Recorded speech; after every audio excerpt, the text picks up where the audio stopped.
Looking out for the middle class, President Trump meeting with a bipartisan group of House Ways and Means Committee members to push forward tax reform ahead of tomorrow's big rollout. Here's what he said. And we will cut taxes tremendously for the middle class, not just a little bit, but tremendously. That includes nearly doubling the standard deduction that most families take on their taxes and increasing the child tax credit, which families really want and have been talking about it for a long time. Now, it sounds great, but with today's health care failure, the second in a couple of months, can the GOP come together on this? Congressman Pat Meehan was at today's meeting. The Republican congressman from Pennsylvania and House Ways and Means Committee member joins me now. So, Congressman, you understand our hesitation about accepting the president's optimism on this. If you failed on health care, what makes this any different? I think there's a number of different issues. First, you have a president fully engaged in this issue, comfortable with it, and has been a partner in its construction from the beginning.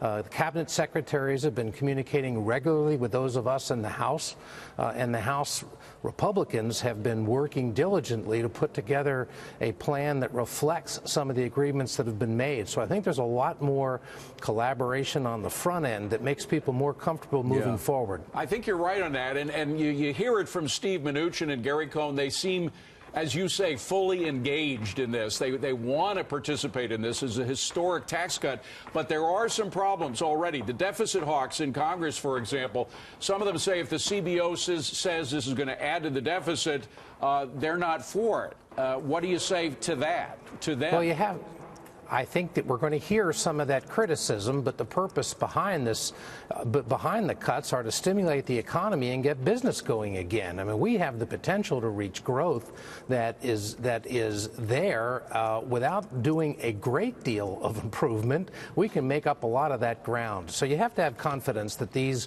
kinds of incentives will work, but I believe that they will, particularly because they're focused on allowing small business people and others to put their capital to work. And to get it to work quicker, as well as bringing over some of those stranded assets overseas to reinvest. And we have historical precedents that it has worked in the past. When the Reagan tax cuts kicked in 1983 and beyond, we had tremendous growth. I think we have a chart that we can put up, but it was 4% the first year, 7% the second year. And Mnuchin said there's enough revenue that will come in to allow these tax cuts to pay for themselves once the economy grows. But not everybody believes that among the Republican caucus, including a number of senators. Well, one of the important things that was done in the Senate was Pat Toomey meeting with some of the more conservative senators. Pat's relatively conservative himself, and reaching an agreement on some space that we can work with, also recognizing dynamic scoring and anticipating growth. You have to recognize as well, I think we've done a great deal on regulatory reform that doesn't get factored in there in a dollar cents, but to a person. That's why the market is up. Clearly, that's what's driving the market right now. Let me just ask one final question on rates, and I know we won't know the details till tomorrow, but there's suggestion that the corporate rate would only come down to 25%. Now, a lot of U.S. companies have left the U.S. to go to Ireland, where the corporate rate is 12.5%. If the corporate rate is just cut down to 25%, is that stimulative enough to bring those companies back? Yeah, the folks that I've talked to suggest that it is, in combination with the other kinds of things that we are doing. I talked to Grover Norquist said it might stem the bleeding, but it wouldn't bring them back. Only 20% would bring them back. Well, you know Grover, he's a hard negotiator. He's pushing. If he had his way, we'd be down to 10.